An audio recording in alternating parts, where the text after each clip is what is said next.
Welcome to Picks with the Professor, the show where a real statistics professor and his friends give you sports betting tips. I'm your host, Professor Sides. That's my actual job title and last name, which is a part of the reason why the mathematical model that I built to predict various sports outcomes is named Sideline. This college basketball episode covers select games scheduled to be played on Wednesday, December 28th, 2022. In case you're here, check out the webpage on the banner for some explanations, goals, full recommendations on wager scaling and community rules. You'll also read a little bit more about that mathematical model that I built. You'll talk more about that as the show goes along. As always, remember there are no locks of gambling, so what Sideline provides are loves, lights, and leads. It is A, B, and C grades that indicate its confidence level with respect to scaling wagers. We give it a lot of picks, whether it's via the show, the plays of the day, all the A grade plays that are usually pretty good to back on average, and on the Discord as well. How I recommend playing all those can be found on that website listed there. Again, this is just a subset of the games and a subset of the plays. There's a lot more out there to be found. So check out the show description for all sorts of good links to get you all the things you need, including the Google Sheet, which contains the full set of projections for every game. And if you want early access to those to bet those opening lines, they move quick and you can get some really good value. We talked a lot about that in the Discord today. Head up to Patreon, link in the crawler below. It's also where you can get access to that Discord chat, which is the best place to get questions answered about these or other games. But as always, take what you like and leave the rest. Lastly, please understand that good and bad variance will occur. So as much as we'd like to say we'll be profitable each and every day, that is an impossible reality for any gambler. Jake, I say that same statement every day. If people are following along with the bowl picks, they'd probably hear that statement and say, no, you kind of can be profitable every day. That's how good the bowl season's going for. So I guess my recommendation is check out the bowl stuff if you haven't yet. It's been going really well. We can just only hope it continues because so far bowl season has been the Christmas gift that keeps giving. You know what I mean? Hey, it's been absolutely wonderful. Love making a little bit of extra money. I mean, and then in this case with the bowl season, you're making a lot of extra money because everything is going perfect, almost perfect. It really is, and it's almost like one of those. Cousin Jared and I were actually talking about this today. We were texting about it. It's like it's one of those feels too good to be true. Like we just can't believe how well it's gone. And look, the bottom line is we can both acknowledge it's not going to go that well always. You're never going to always hit this 80% or whatever nonsense that we're hitting, but you have to enjoy it, live it up, and love it because there's going to be other bad stretches too. And it's these type of stretches. We had the same sort of run in baseball. Every year in baseball, we get these like stretches like this, and it's always fun to just kind of live them up, make as much as you can, enjoy it, because then you have these long stretches where you're just going 500 and you're just kind of treading water. And it's like, but if you've had those stretches where you made a lot of money, it can be a lot of fun. That's what we've had in bowl season. So I think, bowl season's wrapping up here, but with college basketball, we're going to hit one of those here pretty soon with conference starting. We're talking about a lot of conference games today, and I feel like we're just around the corner from one of those stretches here in basketball. And when we get on them, it's fun. You write it out and you love it because it's not always that good, Yeah. Like if we can get one of those fun stretches of basketball, it's great because it's every day. Like, and it's multiple games a day. Like bowl season's great because you get maybe something every day, but it's like one, maybe two. Basketball, we hit those stretches. It's 4 or 5 games every day, and it's so much fun. Right, which is what's fun about baseball, the same thing, right? Where it's like if you can get that on baseball, you could do some real damage. So, I always say there's lots of picks out there. Sometimes the picks on Discord do better. Sometimes the picks on the plays of the day do better. Sometimes the picks on here will do better. Sometimes just the A grades will do better. All that, again, you can find those links in the show description, how to access all that stuff. It all kind of ebbs and flows. You never really know. If you're looking for a place that's going to hit 100% of their picks, I'm sorry, this isn't the place for that. We aren't going to hit 100% of our picks. We're going to do our best, and hopefully the overall is good. And again, this is just a subset. We're recording here on Tuesday night. It looks like the Monday games are going okay so far. We got a couple that we're like kind of crossing our fingers here as they wrap up, hoping to get us across the finish line. So hopefully we've started the week off right. By the time you watch this, all these games will be over, and you'll know whether that's true or not. By the time we get done recording, we'll probably know that. But for right now, we're kind of still in the dark. So either A, here, we struggled to start off the week and we're going to right the ship the next day, or we started off the week great and we're going to continue that. I don't know which one it is. Yeah, whichever one. I need to go back and edit one of those out and keep the other one in so that it's like we know what we're talking about. All right, well, before we get to today's games here, lots of them for you on this Wednesday. Some reminders. Please hit that like button if you're on YouTube. Also, if you aren't yet, please consider subscribing or following. It's free, and if you turn on notifications, you won't miss any of the college basketball, MLB, or college football content that this channel provides. I've already mentioned the Patreon, but check it out if you haven't yet. Tons of great benefits to be found over there above and beyond what we do here. Membership starts at just $3 per month. The people on the Discord have been talking a lot about it lately. All the benefits over there, totally worth the price of admission. It's their testimonials. I should probably collect those and put them on the website, but I'm a terrible marketer. But it's a lot of good stuff and a lot of fun. www.patreon.com/pigswiththeprofessor if you want to get in on that. But even if you're not there, we're still thrilled to have you here. Let's get to it. All lines courtesy of Bet Online. Sign up link in the show description. And Kurt, as the time of this recording on Tuesday night, Jake, there's 30-ish, I think, games on Wednesday. About 13-ish, I think, A plays. It feels like Tuesday. It feels like we're on Monday, about to be on Tuesday. The whole Christmas, the no games on Monday, really feels like throwing everything off. So it feels like I feel like if I say for Tuesday, it's what my brain wants to say. I'm like looking at my shirt. I'm like, this is my Wednesday shirt. It's you got your different shirts for the days of the week, right? So you don't have to think about it. So it's Wednesday, but Wednesday of all the A grade plays, the biggest edge on the board. 4 p.m. Central, UNC Wilmington -11.5 at Monmouth. Of all the A-grade plays, it's why I like it. It's the biggest edge, and the biggest edges tend to do really well. Sideline says it should be 14.5, so we've got 3 points of cushion. 3 points of cushion matters a little bit less out here than closer down, but it still is worth a lot. I convert everything to percents and probabilities to determine what our edges are. And again, even though each point's worth a little bit less out here, this is still the biggest edge on the board. We've also underestimated just how good UNC Wilmington has been this year and overestimated Monmouth. And again, I always talk about this. You probably heard me say it. The model is built to be a little bit slower reacting. It's not built to overreact because in general, our prior distributions that we have at the start of the season are fairly accurate. And if we tend to overreact too much on a short number of games, we're going to be chasing our tail and chasing trends that don't exist. So the model's built to move fairly slow. So when I see something like that, I say, there's a chance that that 14.5 is a pretty good number. There's a chance the model just isn't reacting quick enough, and it really should be bigger than that. There's a chance UNC Wilmington wins this game by close to 20. And that's my take on it. Jake, why is this an A-grade play in your book? Yeah, this UNC Wilmington team is not getting the love that it should. Their 3 losses on the year are North Carolina by 13, Oklahoma by 21, and UConn by 36. Throw the UConn one out because UConn's just outstanding. But I mean, the other ones are kind of expected. After that, they've got wins over Jacksonville by almost 30, North Texas, Missouri State, and Vermont, who are all very solid teams. And they've really been in control of all those games. Any game outside the not top 40, they've really controlled the game. They've got a well above average offensive defense. They don't turn the ball over. In their wins on the year, besides those 3 losses, they've won by about 12-ish points on average. So right in there. So they're really controlling the games. They're good from 3. They're good from the free throw line. Monmouth, on the other hand, just needs to be hated a lot more than what they are. They are just struggling. They don't do anything very well. They play at a high pace. They're going against a very slow team in this UNC Wilmington, and they're going to try to force the pace. There are going to be a lot of extra mistakes that don't normally happen as they try things that aren't going to work against this UNC Wilmington team. So I think UNC Wilmington's got this by $1 million. I just don't see Monmouth on the same court. Yeah, it's puzzling to me. I don't tend to look at records a lot. I may talk about them and throw some things out there. I may look at that, with regards to talking about March, because everyone loves a term. It's always fun to project and whatnot. But UNC Wilmington's 10-3, which, given that they're a smaller school, you look at that and you say maybe they've played a soft schedule, and maybe that's fairly true, right? I mean, they're not the same 10-3 that a Power 5 school might be at this point, or a team that's played in a bunch of good tournaments, right? But Monmouth is 1-12, and I'm like, that's not good. And I don't really see anything in the data that indicates that they're much better than that. Maybe a little bit. Maybe they really aren't 1-12 bad. Maybe they're only 3-10 bad.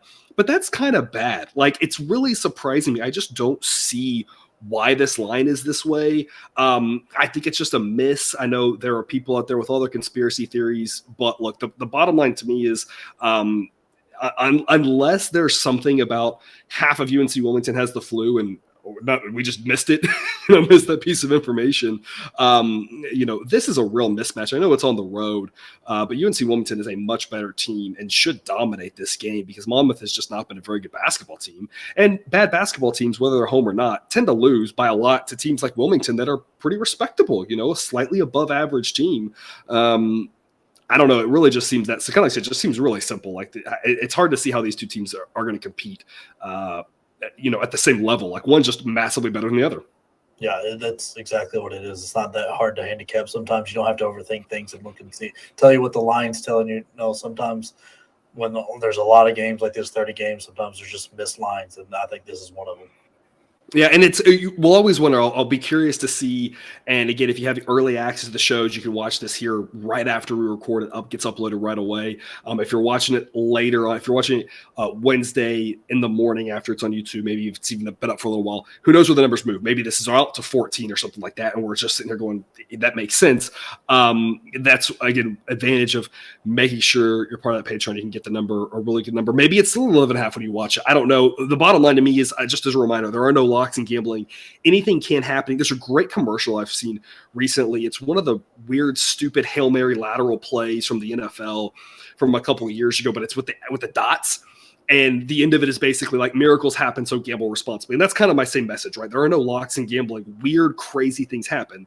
It would be surprising to us if Monmouth loses only by single digits, but crazy things happen in sports. So don't invest your whole bankroll in this game. It's just we think this is one of the best plays of the night. And in general, we want to make a lot of good plays, and we know we're not going to win all of them, but if we win more than we lose, that's a good night. And so that's what we were thinking there. Got a lot of other good A plays for you. The best of the rest, 6 p.m. Central, Davidson at Fordham. Fordham is the side that we're on here. The model's given that an A grade. It's a pick'em. Model says it should be Fordham -2. It's been a little underestimating how good Fordham is and a little bit overestimating how good Davidson is. So maybe it should be 2.5, something like that. But I mean, we've backed Davidson. We faded Davidson 7 times and gone 5-2 fading them. We've backed Fordham 8 times and gone 6-2 backing them. So it's been pretty profitable when we've bet on Fordham and we faded Davidson. The model wants to do it again with an A grade play. Jake, this is one of your favorite plays here. Why do you like Fordham to get this done at home? Like I love this Fordham team this year. They're besides getting drilled at Arkansas, like at Bud Walton against Arkansas, they've not really had any problems with any team winning by about 11-ish on average. Outside that, they've got a slightly less than average or like right around average offense and defense, but that really has to do with the turnovers where they're not forcing enough and they're turning it over too much because they shoot the ball well from everywhere. They rebound like madmen. They play at this fast pace. They're fun to watch. They make life hard on the other teams on the offensive end. They block a lot of shots. Moore and Queensberry, 2 very good players, should make a real difference tonight. There's a chance Queensberry doesn't play, but with this being a conference game and all, I think, he sat out last game. I think he plays this game. Davidson struggles on defense. They have a very, very good offense, like near elite offense, but they really struggle to rebound the ball, and they depend a lot on Lawyer.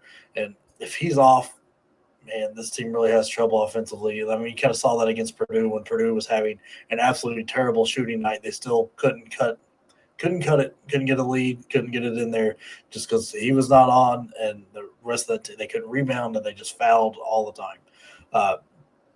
They're just not a very good defensive playing team. They're not playing well right now. They've lost 4 of their last 5, and that only win was at home against a very lowly Western Carolina team. I just don't think Davidson has it to go on the road and figure it out. And I already gave out a total on the Davidson-Fordham game over to the Discord. Also given a total for the UNC Wilmington-Monmouth game. So both games we talked about already given a total to the Discord for both of those. So you get lots of extra benefits there if you like totals. Those have been the Discord plays have been doing pretty well. There's some extra little nuggets that I've seen as numbers have popped up. Just getting those out to people in real time. Numbers moving fast, so not going to talk about them here because they're already gone. They may jump back by the time you're watching this, but they're already gone now. So I'm not really worth talking about them. Just note that there are some good total plays and numbers already moved on both of those games. One more A grade play that you really like here, Kentucky and Missouri. No total play for me on this one. Just an A grade play on the model back in Kentucky -2 at Missouri. Model locked this, or we locked this one in earlier at -1.5 at -2. It's still an A grade. Missouri with a 11-1 record. I feel like a little bit of a surprise. I think we all thought they'd be decent, but not quite this good. The way they played against Illinois in that rivalry game last week was pretty impressive. I think maybe we thought they could hang around, maybe get the win, but they looked really good. And that game might be a little bit of a different story here with all the talent that Kentucky's bringing in. Should be a tight contest, but sometimes it should be Kentucky -4. So it's going to back the Wildcats here. Jake, why are you on Kentucky -2? Like this game is very simple and at the same time very hard. it really comes down to what happens when Missouri has the ball. Does Missouri's offense, who's playing at a very, very high level, beat Kentucky's defense, who's playing at the same kind of high level? Um, I don't think Missouri's quite ready to make that jump. I mean, if you look at the teams they've lost to, or the team they lost to in Kansas, and other teams have kind of they haven't really gone against great defenses besides Kansas. Kansas got them by 30 at Missouri.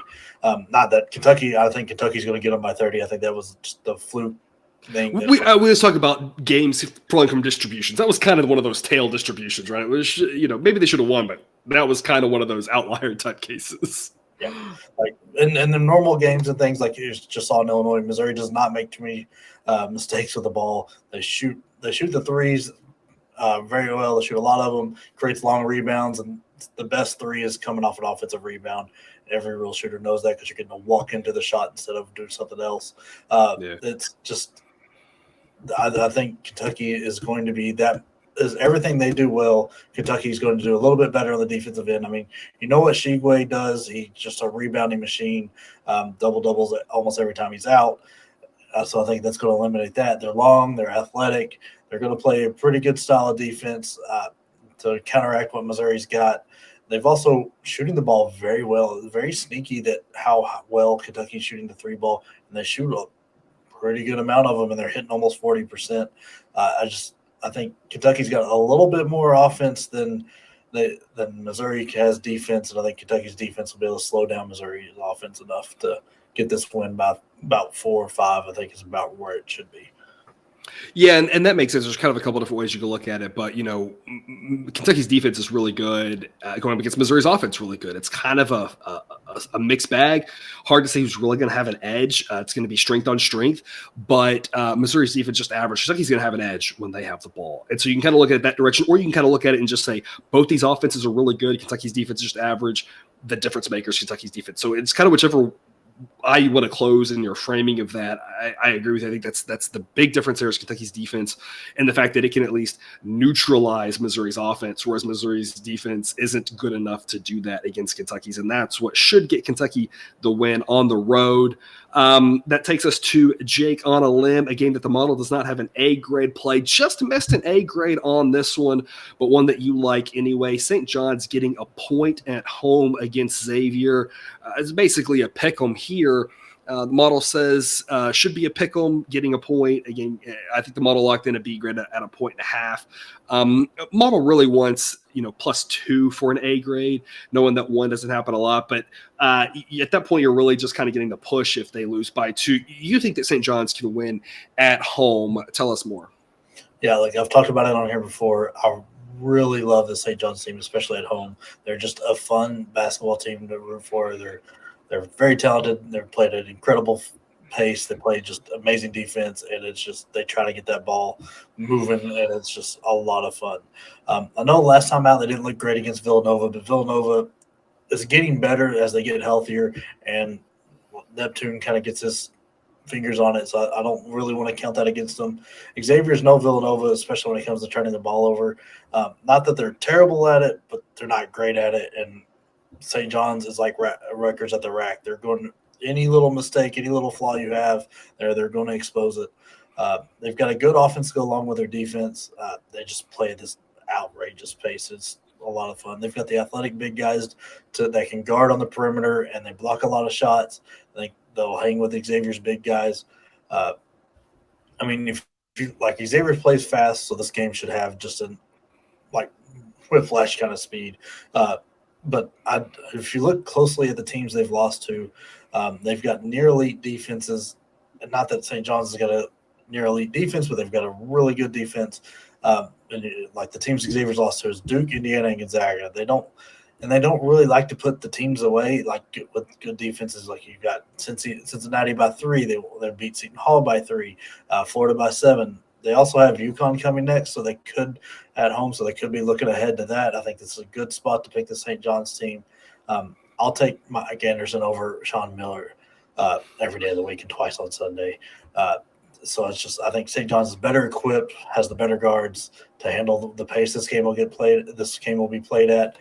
They've also got the home court advantage. I think they should actually be favored in this game by 2 to 3 points. So I really like St. John's here. Yeah, 10-3 Xavier, 11-2 St. John's should be a good game. We talk about a lot of the Big East teams. The top half of that conference is pretty. Obviously, we think UConn's probably the best team there, but there's a bunch of teams right behind them that are all really good, and it should be a lot of fun getting into conference play here. If Xavier's looking past St. John's, shame on them because this is a very losable game on the road if they are. The last thing I want to say about this, or I guess two things I want to say about this. Number one, we're 3-0 backing St. John's, 7-3 fading them. So it combines for a 10-3 record. Xavier against the spread, though, has been pretty solid, 8-4. I think the thing that's interesting, though, and this is the last point I want to make, that you compare that St. John's, that Villanova game, you talked about one thing about that, which is, number one, the location. And talk about some of these Power 5 teams that the home court edges swings really are big because the travel and all that other stuff that happens with the smaller schools still exists here with the bigger schools. But some of these travel spots are a little bit longer, and the crowds are bigger, and you got some real big home court advantages. So you have the swing from being at Villanova to at home. You mentioned that one. The other one I think is interesting. Xavier and Villanova are very similar with regards to overall offensive defensive level, but they are light years apart with regards to pace.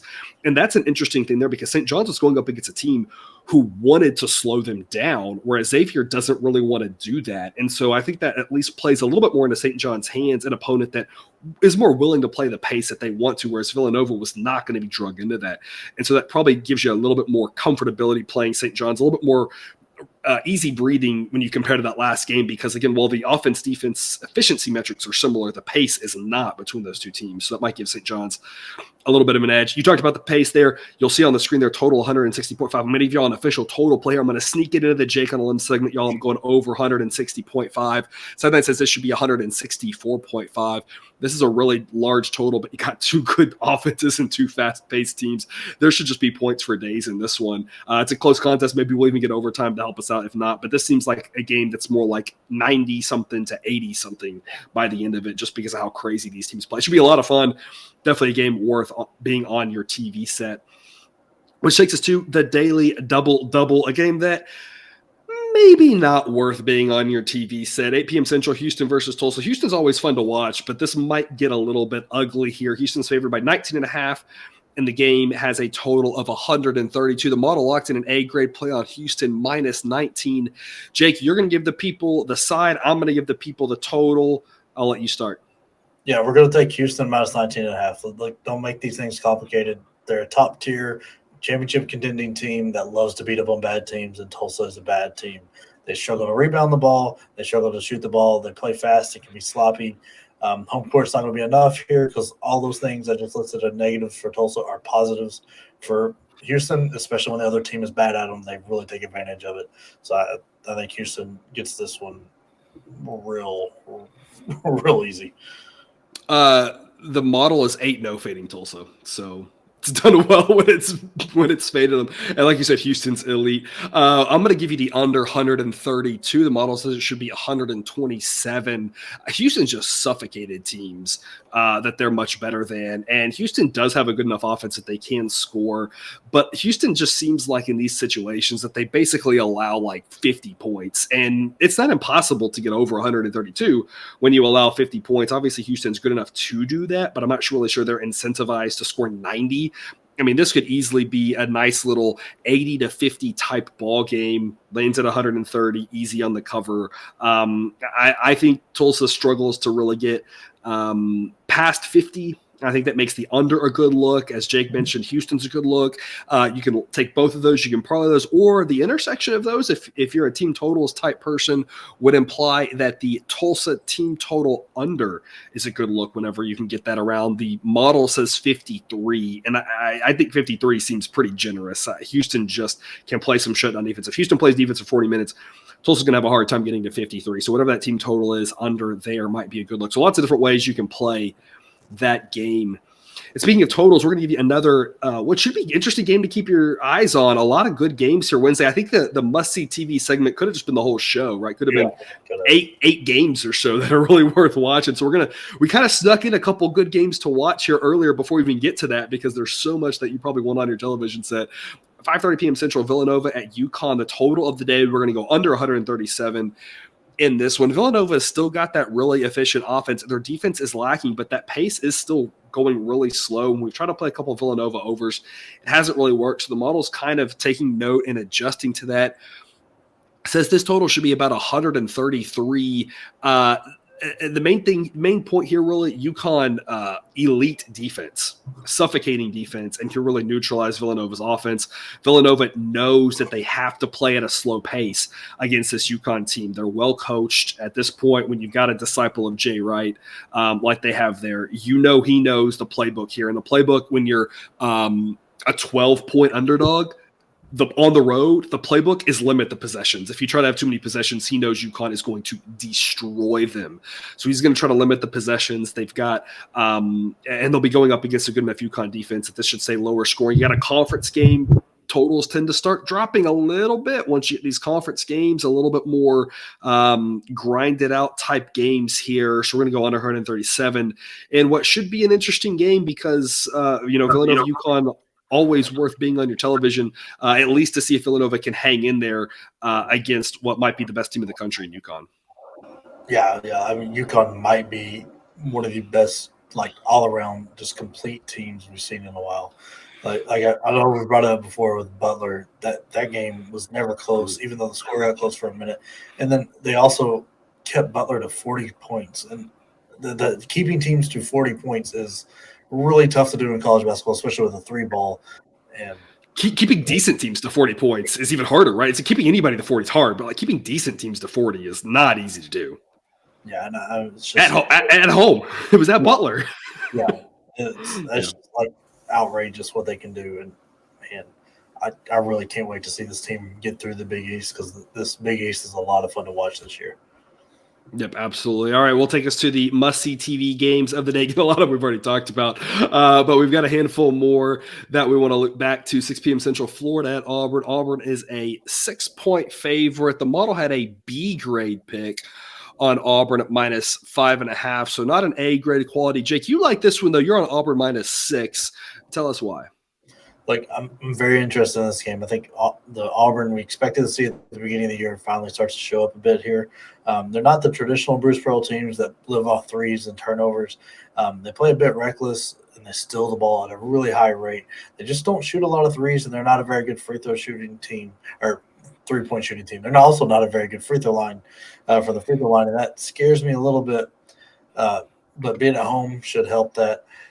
This will be one of the fastest-paced games we see all year between these two teams and how they like to go. The offensive glass will be big.